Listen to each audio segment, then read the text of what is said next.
Hello everyone, welcome to my YouTube channel Neural Ninja Academy. Today I'm going to answer the popular question, what is data science and why do we need it? In this video, I'm going to assume you're having no programming background at all. We're going to start with basics like evolution of data, data mining, and we are going to work our way up to data science. By the end of this video, you'll be able to understand the importance of data science and how it resolves one of the real world use cases. Without any further ado, let's get started.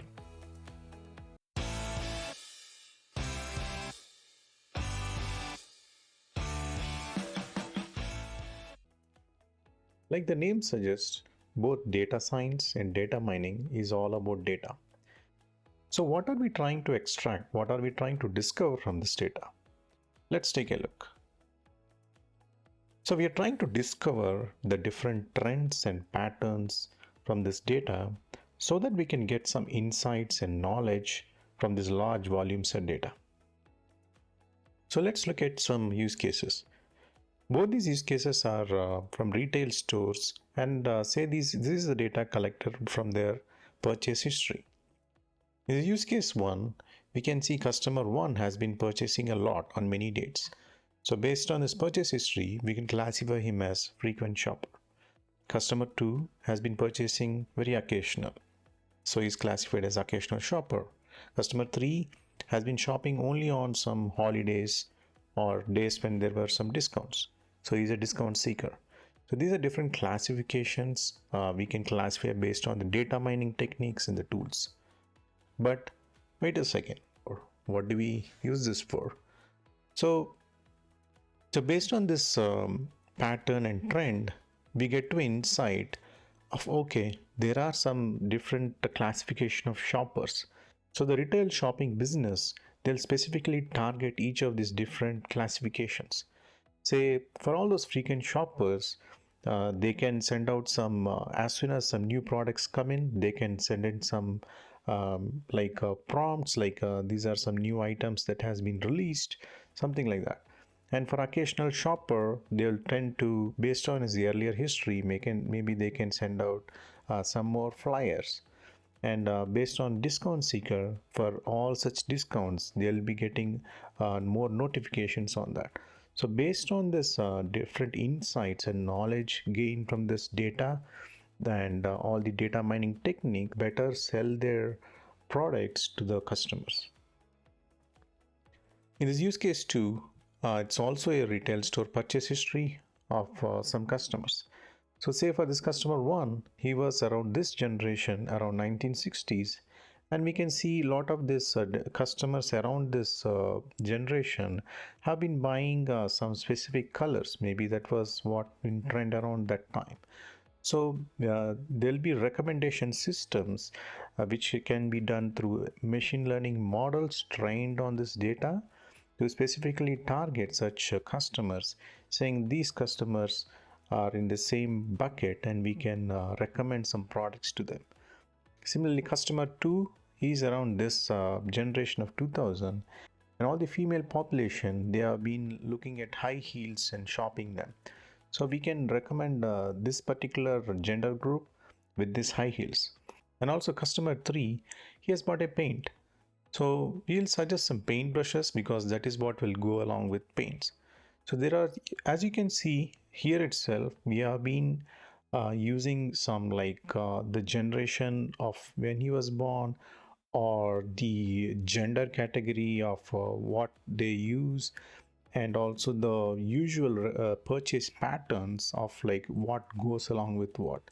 So there are many different use cases just with this 3 rows of data that can be used to come up with some trends and patterns, and we can build some insights and knowledge to recommend some particular products to the user. So for this, we need a more complicated machine learning models so that we can train based on all the different data. We can and we can create models and predict the recommendations based on that. Hope that is clear. So the next thing is we need to understand how the data has been evolving over these years. So let's take a look. So starting early 1990s, most of these websites and all the online were all web 1.0, where it's only like the websites, nobody can really upload any data or enter any data. It's all just display only, where the users can just see the website and get to know some information. That's all the web 1.0 was offering. So around those times, most of the data really came from like financial institutions, or maybe the insurance companies, or maybe the news agencies, or maybe the government agencies. So, and also most of this data were in physical form rather than in digital form.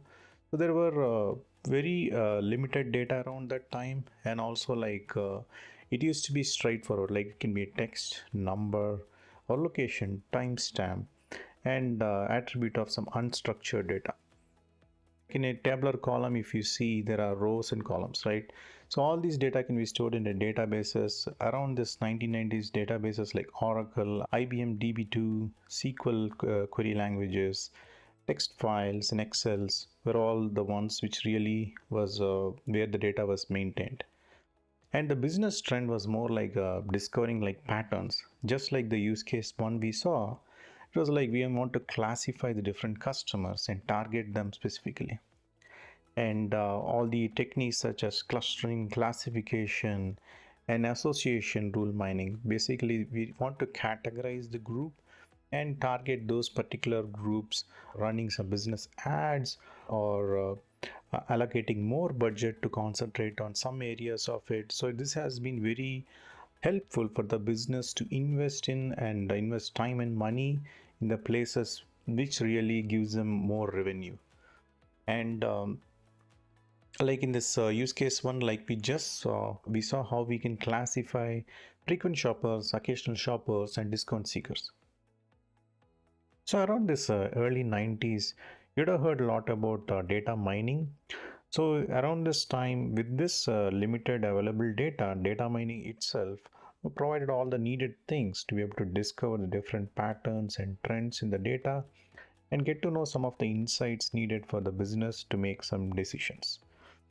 So as you see here, it's the same, like how different customers are classified as frequent, occasional, and discount seekers. Okay, let's see how the data mining provided the different tools to be able to find out the insights from this data. So like we saw, data mining is again a process of discovering patterns, trends, insights, and knowledge from large volumes of data. It involves various techniques, algorithms, and tools to analyze and extract information from structured data sources. The goal of data mining is to transform raw data into meaningful, actionable information, just like the use case one we saw. There are many softwares.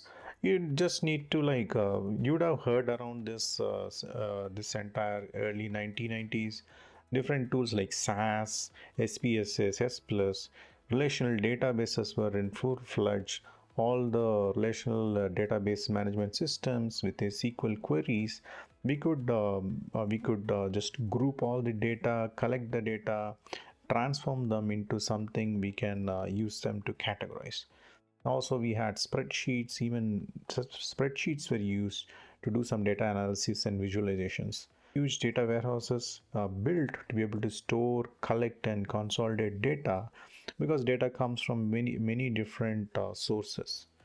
And also there are BI tools like Cognos and the latest Power BI, used for reporting and data analysis. So basically, once we have the data, we need to visualize them to be able to understand, okay, like a pie chart, need to know what particular categories or different buckets these data fall under. And also there were some data mining tools like IBM SPSS, Clementine, all which also offered predictive modeling, data exploration features. There were also some text analysis tools, text mining, and NLP like LexiQuest and Text Analyst, which extract insights from unstructured data as well. So what is unstructured data? We keep hearing now and there unstructured data. So in the new generation, we would have seen a lot of new data like images, video, audio, files, and all these different sources. There has been a big boom. There has been a big boom in the data. So let's try to understand the next around after this 90s. When in around 2000, we have seen a lot of new data getting populated online. So let's take a look into that. So starting early 2000s, that's the time where Web 2.0 came into picture. Web 2.0 is like the next generation of the web, where the users like the social media platforms, YouTube or Twitter, Facebook, and all this Instagram and all these different online social media websites all came into picture. So where the basically Web 2.0 is nothing but the users can also share their information with others and others can share with them, and there has been a lot of social data online. And also there were many modern sensors like CCTV cameras, and also there used to be many sensors which captures data around us. And the new data included like images, videos, audio, files, email, and we gather all these from different social media websites.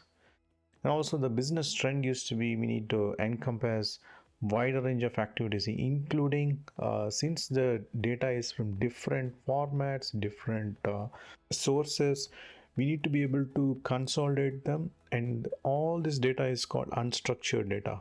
We need some mechanism to be able to collect them, clean them, and also visualize them and be able to represent in a broader perspective. And that's where data science was coined, to represent this broader perspective of all this new trend data and to be able to manage them. And the scope was like we had a lot of data, so we need new ways to handle them. So we had big data, which is good in storing unstructured data. So all this, if it's text, we can just store as a row and column, but these are all unstructured data. It's the audio is different, the video, images, and all the files, everything is different. So we need advanced tools and technologies to do this. And also the data science itself provide all these different tools and frameworks and libraries, and we combine the computer science, advanced statistics, domain knowledge, everything together to be able to predict and to be able to get insights from this data. So that's what the data science comes into picture. With this data boom, we needed further more. We needed a broader perspective for all the data and to handle them and to be able to extract the needed insights from them. So also like we saw the use case too. That's like how we can predict or recommend some of the products to the specific customers. We can use this different machine learning models using it. So with all this, so data science provided some of these tools and technologies and libraries to be able to handle this data. So let's take a look in the next slide. So what is data science and what does it provide? So like I mentioned, data science is a multidisciplinary field that involves the use of various techniques, algorithms, process, and system to extract knowledge and insights from both structured and unstructured data. It combines aspects of statistics, computer science, machine learning, domain knowledge, data engineering to analyze and interpret large and complex data sets. So around this 1960s itself, data science used to be there, but why did it get popularized around this time? It's basically due to this huge boom in data. We needed some broader perspective. That's where the data science came in handy. So data science itself is a very broad, multidisciplinary field where it provided many different things like programming languages, Python and R, and also data manipulation and analysis libraries like Pandas and SQL, machine learning and deep learning libraries, scikit-learn, TensorFlow, Keras, PyTorch. These are basically different libraries you can include in your programming language so that you can do all the different machine learning models and predict the needed outcome out of it. But unlike a data mining, if you see, it's more like tools. But here, if you see, it's more like for each, you can choose whatever programming language you want, and you yourself can build the models, and we gather the data, clean up the data, and process them as per your needs. And also, we had some to handle this big data. We need some databases like unstructured database like Hadoop and Apache Spark. So the traditional text on all data were fine with RDBMS databases, but with this unstructured data, we needed something different which can handle such huge volume of data. Like if you have a small video file, that itself will take like what 10 MB of data. Whereas the text, even if you're having an entire book of text, it will only take like 5 MB. So we need something to be able to handle such data. So that's where all these unstructured big data tools came into picture. And cloud platforms, we also wanted to be as much online in the cloud-based platforms. That's where we had AWS, G Cloud, which is the Google Cloud, Microsoft Azure for storing, processing, and also doing machine learning operations.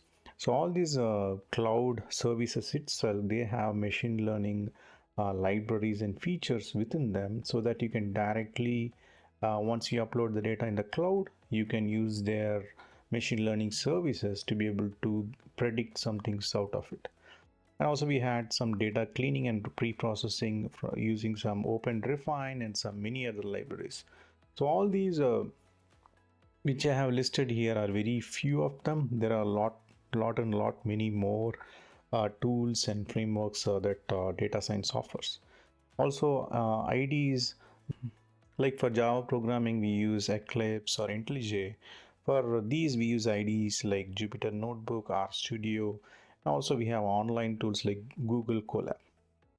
Okay, hope you got an idea of all the different things we discussed today. And thank you for watching this video.